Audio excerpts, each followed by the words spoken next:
ये आकाशवाणी रायपुर है। छत्तीसगढ़ी समाचार बुलेटिन के संग किरण वर्मा के जय जोहार।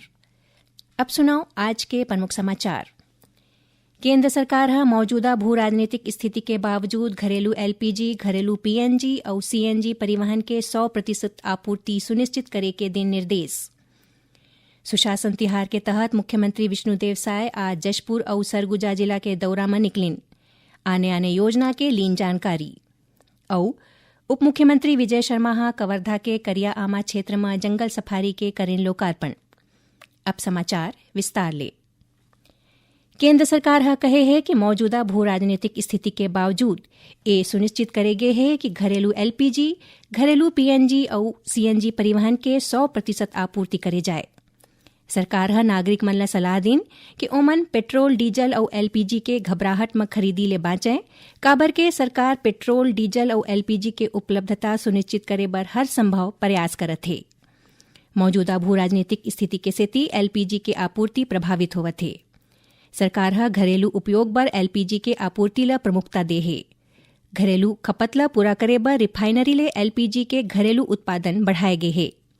यही बीच महासमुंद जिला में एलपीजी गैस के कथित गबन के बड़का मामला आगू आए है। जानकारी के मुताबिक सुरक्षित रखरखाव बर सुपुर्दनामा में दिए गए 6 एलपीजी कैप्सूल ले लगभग 90 मीट्रिक टन ले ज्यादा गैस के गबन के खुलासा हुए है। एकर अनुमानित कीमत करीबन 1.5 करोड़ रुपया बताए गए है।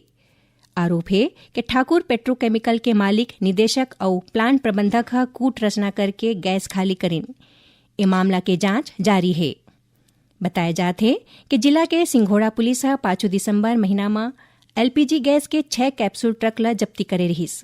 गैस ले भरे ए ट्रक ला सुरक्षित राखे बर ठाकुर पेट्रोकेमिकल ला देगे रहिस। छत्तीसगढ़ हाईकोर्ट बेंच हंटिंग यानी अपन पसंद के पीठ के आगू मामला सूचीबद्ध कराए के कोशिश ऊपर कड़ा रवैया अपनाए हैं।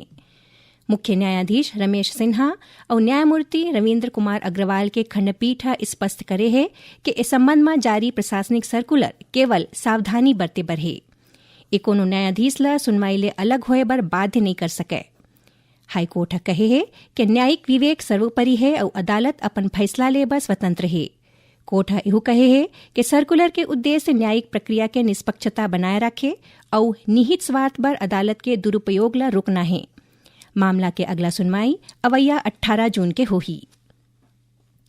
सुशासन तिहार के तहत मुख्यमंत्री विष्णुदेव साय आज जशपुर और सरगुजा जिला के गांव मन के औचक दौरा करें।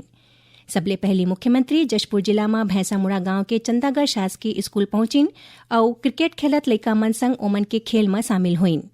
एकर बाद गांव में चौपाल लगा के श्री साय ग्रामीण और लइका मन ले गोटबात करें। मुख्यमंत्री जिला कलेक्टर ला निर्देश दिन कि स्कूली लइका मन ला जरूरी क्रिकेट किट और स्पोर्ट ड्रेस उपलब्ध कराए जाए। उन्हें ग्रामीण मन ले चर्चा करत श्री साय गांव के स्थिति और विकास कार्य के जानकारी लें। एकर बाद मुख्यमंत्री भैंसामुड़ा में प्रधानमंत्री आवास योजना के तहत बनाए जात मकान के निरीक्षण करें। ओमन खुदे करनी उठा के सीमेंट गारा ले ईंटा जोड़िन और यहाँ काम करत मजदूर मन ले ओमन के दैनिक मजदूरी और पारिवारिक स्थिति के बारे में जानकारी लें। मुख्यमंत्री चंदागढ़ में किराना दुकान चलावत लखपति दीदी सुमीला कोरवा ले मिलिन और मुद्रा योजना के तहत ओमन ला मिले सहायता राशि के बारे में जानकारी घलो लें। मुख्यमंत्री के दौरा के दूसरा पड़ाव सरगुजा जिला के सिल्मा गांव में रहिस। यहाँ ओमन शांतिपारा बस्ती में चौपाल लगाइन और स्थानीय लोगन मन ले चर्चा करत सरकारी योजना के मौजूदा स्थिति के जायजा लें। मुख्यमंत्री ग्रामीण मन ला बताइन कि सुशासन तिहार के दौरान प्रशासन खुद जनता के द्वारे तक पहुंची और ओमन के समस्या के मौकाच में समाधान सुनिश्चित करही। महासमुंद जिला के भंवरपुर स्थित स्वामी आत्मानंद उत्कृष्ट महाविद्यालय में माध्यमिक शिक्षा मंडल के 12वीं बोर्ड के परीक्षा के दौरान कथित रूप ले खुलेआम नकल कराए के मामला में छत्तीसगढ़ उच्च न्यायालय स्कूल शिक्षा सचिव ला नोटिस जारी करके शपथ पत्र के साथ जवाब पेश करे के निर्देश दे है। न्यायाधीश रमेश सिन्हा और रविंद्र कुमार अग्रवाल ए मामला की शिकायत के बाद करेगे कार्रवाई के बारे में शपथ पत्र में विस्तार ले जानकारी देबर कहे है। एक जनहित याचिका के मुताबिक भंवरपुर के ए छात्रा 12वीं के पर्चा के दौरान स्टिंग ऑपरेशन करके ए आरोप लगाए रहीस कि शिक्षक विद्यार्थी मन ला नकल करे में मदद करत रहीन। छात्रा एकर शिकायत स्कूल के प्राचार्य समेत दूसर अधिकारी मन करा घलो करे रहीस, लेकिन एकर ऊपर कोनो कार्रवाई नहीं हुईस। छात्रा के आरोप है कि ओखरे ऊपर ही स्कूल प्रबंधन कोती ले नकल करे के आरोप लगाए गिस, जेखर ले व्यथित होके छात्रा बीमार पड़ गिस। एकर बाद स्वतः संज्ञान लेवत अदालत हर राज्य के मुख्य सचिव और स्कूल शिक्षा विभाग के सचिव समेत दूसर ल प्रमुख पक्षकार बनाए हैं। छत्तीसगढ़ी समाचार बुलेटिन आप मन आकाशवाणी रायपुर ले सुनत हो। छत्तीसगढ़ के खबर ले है आपके वास्ता और खबर के विश्वसनीयता ले है हमार वास्ता। आकाशवाणी समाचार रायपुर के प्रादेशिक समाचार बुलेटिन के संगे संग हमार समसामयिक कार्यक्रम आप रेडियो के संग अपन मोबाइल में घलो सुन सकत हो। आकाशवाणी समाचार फेसबुक, ट्विटर और यूट्यूब में घलो हावय। हमार फेसबुक पेज हरे Chhattisgarh news on AIR, Twitter handle CGAIR news और हमार यूट्यूब चैनल हरे छत्तीसगढ़ AIR न्यूज। तो अब रेडियो के संगे संग आपके मोबाइल के माध्यम ले हम आप तक पहुंचत हन। छत्तीसगढ़ के हर खबर पर सुनत रहो आकाशवाणी समाचार। अब आगू बढ़ो पांचे समाचार कोती। कांकेर और नारायणपुर जिला के सीमा में काली IED विस्फोट में शहीद हुए डिस्ट्रिक्ट रिजर्व गार्ड DRG के 4 जवान में ले 3 जवान ल आज नारायणपुर पुलिस लाइन में आखिरी सलामी देगिस। उन्हें एक दूसरा शहीद जवान ला कांकेर ले जाएगिस, जहां उमर ला श्रद्धांजलि देगिस। नारायणपुर पुलिस लाइन में आयोजित कार्यक्रम में बस्तर रेंज के पुलिस महानिरीक्षक सुंदर राज P और जिला कलेक्टर नम्रता जैन के अलावा जनप्रतिनिधि और वरिष्ठ अधिकारी मन शहीद जवान ला श्रद्धांजलि दिन। एकर बाद जवान मन के पार्थिव शरीर उमन के गृह ग्राम पर रवाना करेगिस। बस्तर IG है बताइन कि माओवाद के सिराए के बाद अबूझमाड़ के जंगल में माओवादी मन के डंप के रिकवरी के काम करे जाते। यही दौरान एक घटना हुई। बता दन कि नारायणपुर और कांकेर जिला के सीमावर्ती इलाका में स्थित अबूझमाड़ के मरकाबेड़ा जंगल में IED निष्क्रिय करे के दौरान उमा विस्फोट हुए ले 4 जवान शहीद हो गिन। कवर्धा में भोरमदेव मंदिर करा प्राकृतिक सौंदर्य ले भरे पूरे और जंगल के बीच स्थित करिया आमा क्षेत्र में जंगल सफारी विकसित करे गे है। उप मुख्यमंत्री विजय शर्मा, वन मंत्री केदार कश्यप और सांसद संतोष पांडे आज ये परियोजना के लोकार्पण करें। ये जंगल सफारी घना वन, ऊंचा पहाड़ी और समृद्ध जैव विविधता के बीच पर्यटक मन ला न केवल रोमांचक अनुभव दी ही, बल्कि छत्तीसगढ़ ला प्राकृतिक सौंदर्य के बीच इको टूरिज्म के नक्शा में नवा पहचान मिली। करीबन 352 वर्ग किलोमीटर क्षेत्र में फैले अभ्यारण्य में 36 किलोमीटर लंबा जंगल सफारी रूट तैयार करे गए है। सफारी के मुख्य प्रवेश द्वार भोरमदेव मंदिर के तीर में है। ए मौका में उप मुख्यमंत्री श्री शर्मा कहिन कि ए परियोजना ले स्थानीय युवा मन बर रोजगार के नवा मौका बनही।